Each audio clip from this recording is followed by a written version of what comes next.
Hi, it's Mike with AskTractorMike.com. Well, I got a letter from a viewer today, and I'm going to talk about 3 things you can do to spend money on a tractor that won't bring you back any return. And my letter today comes from a viewer that's about to do maybe all 3 of them.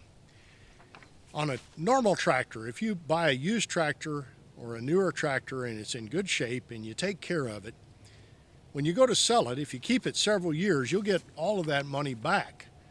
If you bought a tractor in 1980 and you use it 100, 200 hours a year, it's still got a lot of life in it. If you want to trade it in, you get way more for that tractor than you paid for it. Now, you adjust for inflation, that's kind of a different deal.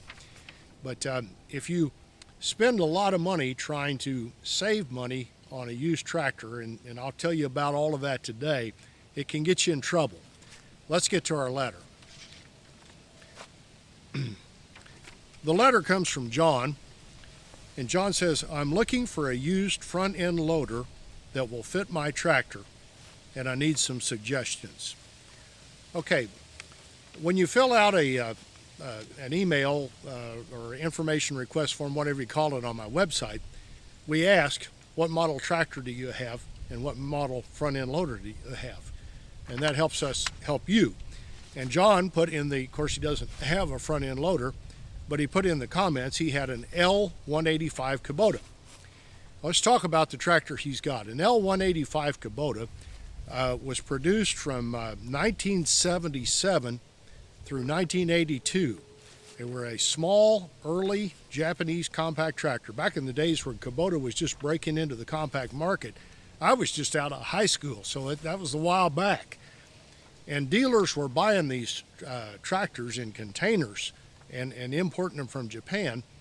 And they would buy them in such large quantities, they'd get pretty good discounts out of them, and people were buying them and getting a whale of a deal, and they were selling a lot of them.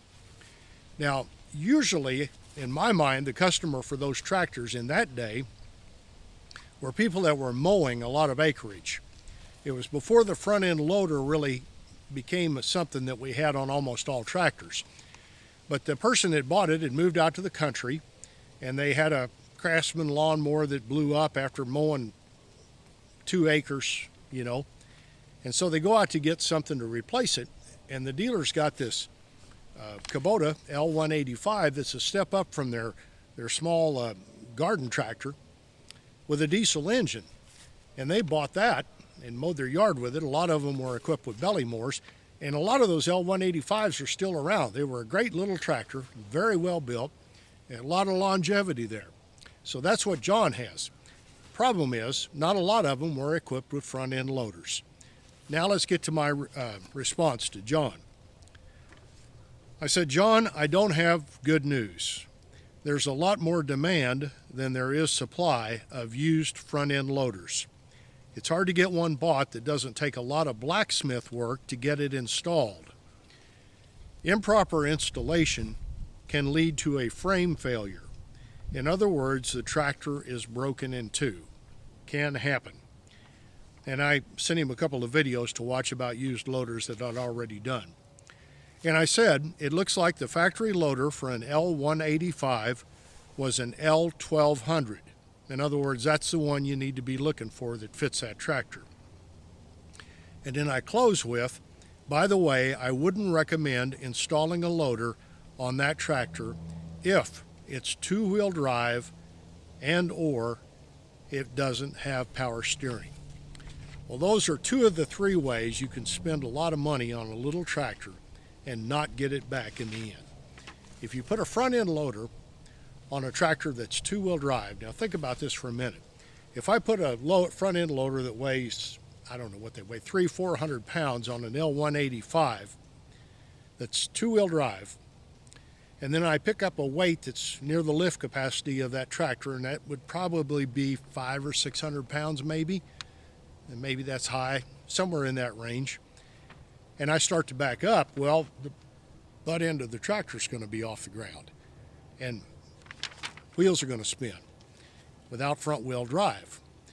Now, if I weigh down the back of the tractor, I may get around that, but I've got to buy additional weights to go on the back of the tractor and fluid for the tires and wheel weights, And I had to put quite a bit of weight on there to get my lift capacity out of the front. But problem number two, if it's non-power steering, and a lot of those L185s were non-power steering, I'm not going to be able to steer that with the weight, because the more weight you put on the front without power steering, of course, the harder it is going to be to steer. And I grew up with an Oliver 70 with no power steering, and it is really tough if you put any weight on the front. And we had a rake mechanism that we used on our apple orchard to clean out the brush. It was darned hard to steer with no power steering. We rejoiced when we got our first tractor with power steering, and I remember that day. Oh, it was a good day. So those two things, John, can really get you in trouble. No power steering and no four-wheel drive. Now, if you've got a bigger tractor, a utility tractor, and those usually start around 45 horse and go up, there's enough weight in the tractor that if you've got two-wheel drive, you're fine with a loader. The tractors we used on the farm were two-wheel drive, around 50 horse utility tractors, and they did just fine without two-wheel drive, as long as we weren't in really muddy conditions. So that's what I said to John. Well, I got a follow-up letter from John, and he says, I found a Great Bend 330 loader online. Any idea if it would fit on my L185? Here's a picture of the loader on an old L345 DT. I am unsure if my tractor's 4x4, but it does have rear diff lock. No power steering that I know of. Do you think this would work? No! Sorry, John. Bad idea. No, I don't think this will work at all. So let's get to the third problem that John's dancing around here. He's trying to put a bigger tractor loader on a smaller tractor, and that could get you in real trouble real fast. Here's my response. It might be possible to make it fit your tractor. Anything's possible if you want to bad enough and you're good enough with a torch, but I strongly don't recommend it. The L345 was 34 horsepower. The L185 is 17 horsepower. If there's no power steering, you won't be able to lift much and control a tractor. This is going to cost a lot of money and yield terrible results. If you move forward, you'll regret it. And so the third way you can cost yourself money on a tractor is by putting a bigger loader on a smaller tractor. And generally the way this will cost you money is what I said earlier. You'll break a tractor in two if it's not braced at exactly the right places it needs to be to avoid that. But, you know, with no power steering and no four-wheel drive, this is not going to be valuable. If I'm a dealer and I'm trading for something like that, I'm going to take the used loader off of the tractor and try to sell it to somebody else and sell the tractor by itself. I'm probably not going to sell the package together because it is really hard as a dealer to sell a two-wheel drive, two-wheel drive, non-power steering tractor with a loader on it. People just won't buy it because of everything I mentioned. Now, the other thing I want to tell you about, John, I want you to beware of Great Bend or GB loaders. GB made a great product, but years ago, they were bought out by Bush Hog. And Bush Hog had their own loader division, and they were going to kind of roll the two together and continue to make both product lines.